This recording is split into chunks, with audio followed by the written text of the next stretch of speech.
Hello, it's Mrs. Jensen. I realized that our video was missing the examples because it topped out at 15 minutes. So here's a quick example or two. Hopefully it'll turn out and it'll help. For Lewis structures, there are 4 steps. You need to first count the number of valence electrons in the molecule.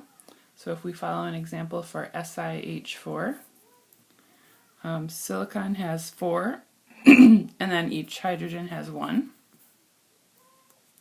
So that gives us 8 valence electrons that we can use in our Lewis structure. Second, you need to lay out a skeleton structure using single bonds to connect the atoms, and you have to think, what might the central atom be? Usually if there is only one of a certain kind of atom, that would be the central one. If there are only 2 atoms, it's just an alliance, it doesn't matter which way they go. And if you're in doubt, the least electronegative element is often the central atom. So with SiH4, silicon is kind of by itself, so that'll be the central one. We'll add in our H's all around it, kind of top, bottom, left, and right with single bonds. And that's kind of the way that you would set your skeleton structure. Step 3, you want to follow the octet rule. Add electron pairs if you need to get 8 electrons on each atom, except for hydrogen can only handle 2 because it only has 1 energy level. There are a couple of exceptions sometimes, but I'll talk you through those examples if we get to them. Sometimes elements can have fewer or more than 8 electrons. So we want to double check the octet rule. Hydrogen, if you just focus on this atom, has 2 electrons near it, as do all the other hydrogens, so hydrogen's happy. Silicon has 2, 4, 6, 8 electrons around it, so it's happy. So this is good. Check and check. And for the 4th step, if you have octets on everything, or 2 for each hydrogen, then you just have to verify the total number of valence electrons. It should match the step 1 total. So we need to have used 8 total electrons, and we have used 2, 4, 6, 8 total electrons. So this structure looks correct. And we have 4 bonding pairs and no lone pairs in this structure.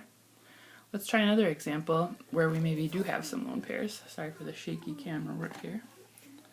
Okay, so if we then try AsF3, arsenic has 5 valence electrons. Again, you tell that from what group it's in the periodic table. Each fluorine has 7, so that's 26 total electrons. Again, arsenic being the lone atom, and there are 3 fluorines, means arsenic is probably the central one. Then you just distribute the fluorines around. Again, maybe, I chose left, right, and bottom, but you could have put it on the top or rotated it whatever way. Now we have to follow the octet rule. Right now none of these atoms have 8 electrons around it, so you just add in electron pairs until it works. So fluorine has 2, so we want to make it have 4, 6, 8. Arsenic has 2, 4, 6, so we have to make it have 8. The other fluorines also only have 2, so you have to add in 6 more around it, so they all have 8 electrons as well. And now everything has 8 electrons. Now we just have to verify the total number of valence electrons, and it should be 26. So if we count them up, 2, 4, 6, 8, 10, 12, 14, 16, 18, 20, 22, 24, 26. So that is the correct valence electron model or Lewis structure for AsF3. Let's try an example where maybe it doesn't work out and maybe we need to use a double or a triple bond. I'm going to scoot down here because I have a little more room. Again, sorry for the shaky camera. Let's do O2. O2 is a diatomic molecule, it's a gas, and it's just oxygen gas. Each one can have 6 valence electrons, so we have 12 total to use. If we start out like this, each one only has 2 electrons, so we have to add in 6 more around each so that they each have 8, which is what they want to have for their stable octet. If you count this up, we have 2, 4, 6, 8, 10, 12, 14 electrons used though. So now, step 4, our total valence electrons used does not match the total we should have. Then you just need to kind of start over, but put maybe a double bond in between them instead, so they're sharing 2 pairs of electrons.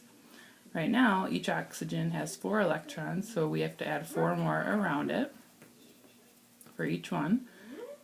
They each have an octet. If you count it up, we've got 2, 4, 6, 8, 10, 12 electrons total here, and that's what we should have.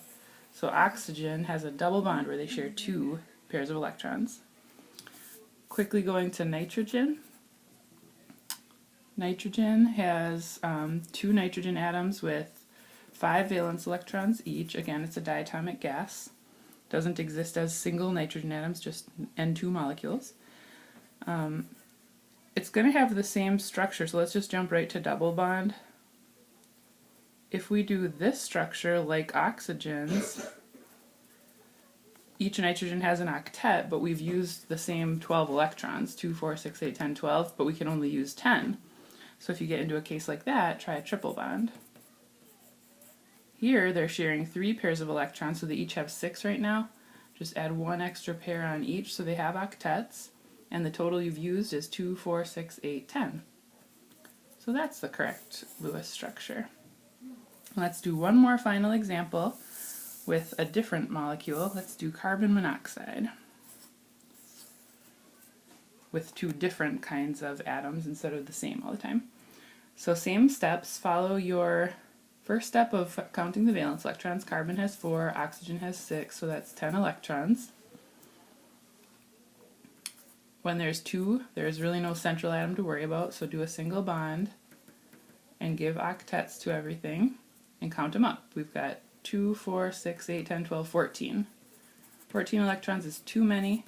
If you do double bonds, we have 2, 4, 6, 8, 10, 12 electrons, still too many. So try triple bonds. Give an octet to everything, 2, 4, 6, 8, 10. 10 electrons. It's going to look a lot like the structure of nitrogen gas. We did some more examples in class, but hopefully this will get you through part of it, and we'll go through some homework together as well. Good luck!